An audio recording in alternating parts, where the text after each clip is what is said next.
Asitoma Sahitamaya Tarasoma Jyoti Kamaya Nittima Abhinam Kamaya Adita Vinaya এই আলোক পত্রিকায় সমস্ত অন্ধকারকে দূরীভূত করে আমরা আলোর দিকে এগিয়ে যাব এবং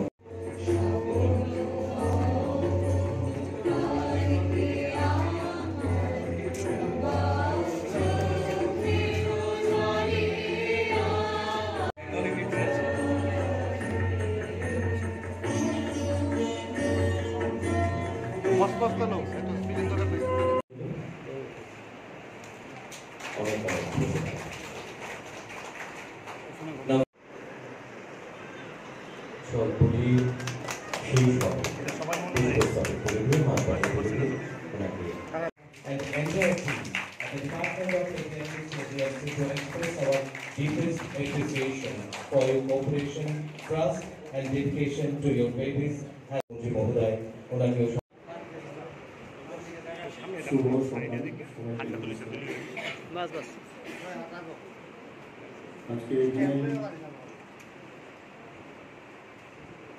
The 30th Annual Conference of Indian Academy of Pediatrics, Tripura State Branch.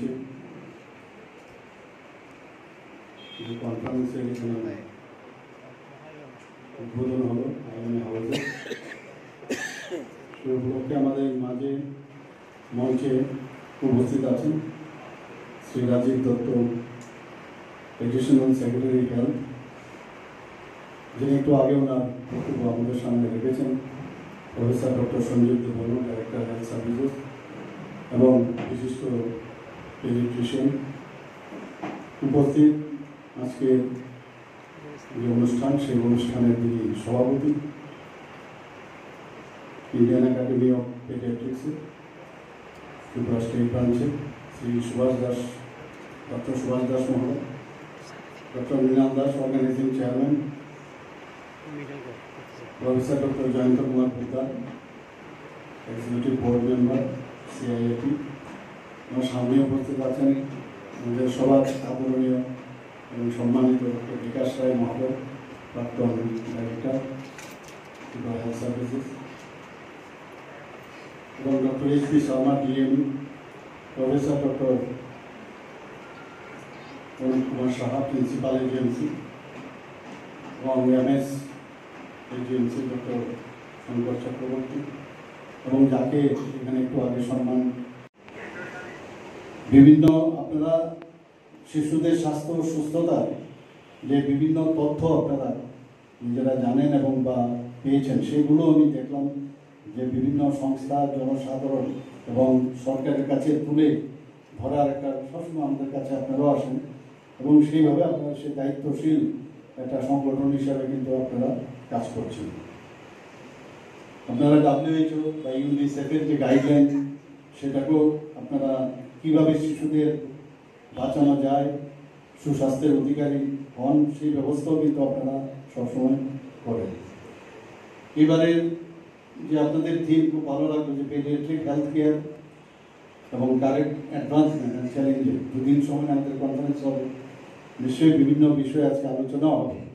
সেই আলোচনায় নতুন নতুন জিনিস নিয়ে নিশ্চয়ই আপনারা আলোচনা করবেন এবং for the sake of the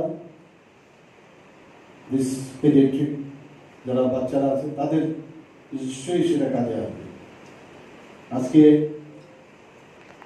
আমাদের ইন্ডিয়ান একাডেমি অফ পেডিয়াট্রিক্স যে বিশ্ব স্থূলতা দিবস, বিশ্ব ডাউন সিনড্রোম দিবস, বিশ্ব অটিজম দিবস, বিশ্ব থ্যালাসেমিয়া দিবস, টিকাদান সপ্তাহ এবং অ্যান্টিবায়োটিক আমরা জানি যে ঠিক কীভাবে মিসইউজ হয় তার সম্পর্কেও সচেতন করার যে ঘটনা, সেইগুলো আপনারা নিশ্চয়ই সে কাজগুলো আপনারা করছেন। আপনারা জানেন যে গতকাল আমি রবীন্দ্র ভবনে ত্রিপুরা সরকার অর্থাৎ আমাদের যে স্বাস্থ্য দপ্তর এবং আমাদের স্কুল এডুকেশন এবং যে আমাদের নীতি আয়োগ, তাদের ডিরেকশনে আমরা রাজ্যভিত্তিক স্কুল হেলথ মিশন একটা গতকালে আমরা শুরু করেছি। একটা পাইলট একটা মিশন, সেটা আমরা শুরু করেছি ত্রিপুরাতেই প্রথম। নীতি আয়োগ থেকেও দুজন প্রতিনিধি এখানে এসেছিল, ওনারা বলছেন যে সারা ভারতবর্ষের মধ্যে এখানেই এটা আমরা শুরু করছি। কারণ স্কুলের মধ্যে বেশিরভাগ সময় প্রায় 6 থেকে 7 ঘন্টা আমাদের ছেলেমেয়েরা, ছোট ছোট ছেলেমেয়েরা স্কুলে থাকে। তো তাদের ওই জায়গার মধ্যে অনেক সমস্যা থাকে। তো সেই সমস্যার সমাধানে এই ধরনের আমরা রাজ্যভিত্তিক স্কুল হেলথ মিশনের একটা অনুষ্ঠান আমরা গতকাল আনুষ্ঠানিকভাবে সূচনা করি, এবং তাতে করে বিদ্যাজ্যোতি যে স্কুল আছে আমাদের প্রথম যে 125টা বিদ্যাজ্যোতি স্কুল, সেখানে আমরা শুরু করছি। এবং সেখানে সফলতা পাওয়ার পর আমরা ত্রিপুরা রাজ্যের অন্যান্য স্কুলগুলোতেও সেটা আমরা শুরু করব। 7 বছর ধরে চলছে, 2 মাস করে করে আমরা সেটা করতে পারছি। 2019 থেকে সেটা শুরু হয়েছে, এখন অবধি সেটা চলছে। এবং অনেকের আছে ডায়রিয়া, সেখানে ওআরএস দেওয়া, TD10 ভ্যাকসিন, TD16 ভ্যাকসিন দেওয়া সেখানে আমরা ব্যবস্থা করি। পোষণ কর্মসূচি একটা আছে, আপনারা সবাই জানেন যে ওখানে ওয়েট নেওয়ার পর বাচ্চাদের সেখানে যদি তার দেখা যায় যে ওয়েট কম, কি কি খাবার সে খাবে, কি ধরনের খাবার খাওয়া উচিত, সেই বিষয়েও জানকারি এবং সেই বিষয়ে আমরা সেই কর্মসূচি আমরা হাতে নিয়েছি। এবং অনেকের আছে শ্বাসকষ্ট হয়, বাচ্চাদের মধ্যে খুব হয় শ্বাসকষ্ট, এবং সেটা আলটিমেটলি নিউমোনিয়া না হয়, সেটা মানে অনেক সময় হয় যে ব্রঙ্কাইটিসের থেকে অনেক সময় নিউমোনিয়া হতে পারে। তো এই দিকেও বিশেষগুলো লক্ষ্য রাখা, এই পোষণ কর্মসূচির মধ্যেই পোলিও শনাক্তকরণ, হাম রুবেলা শনাক্তকরণ, অনেক সময় কিশোর যারা আন্ডার এইজ তাদের গর্ভবতী হয়ে যায় তাদের বিষয়েও নজর রাখে। এখানে মাতৃ যে ব্রেস্ট মিল্কে যে খাওয়ানো, সেই বিষয়টা এই কর্মসূচির মধ্যে রাখা হয়। আরেকটা কার্যক্রম আমরা রাষ্ট্রীয় বাল স্বাস্থ্য কার্যক্রম কর্মসূচি, যেটাকে RBSকে বলা হয়, সেটাও জন্ম থেকে 18 বছর পর্যন্ত। এখানে 4টি প্রধান যে সমস্যা, স্বাস্থ্য সমস্যা, সেটার দিকে আমাদের কেন্দ্রীয় সরকার এবং আমাদের রাজ্য সরকার আমরা সেটাকে মান্যতা দিয়ে আমরা খুব সিরিয়াসলি বিষয়টা দেখছি রাষ্ট্রীয় এই RBSকে।